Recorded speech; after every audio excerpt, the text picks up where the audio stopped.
कहाँ लेके चल गेले पिया तेरे लिए रे चिट्ठियों न कोना सान दे तेरा माँ चिट्ठियों न कोना सान दे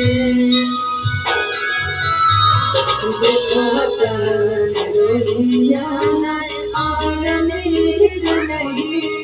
रे बसी गे किया दूर रे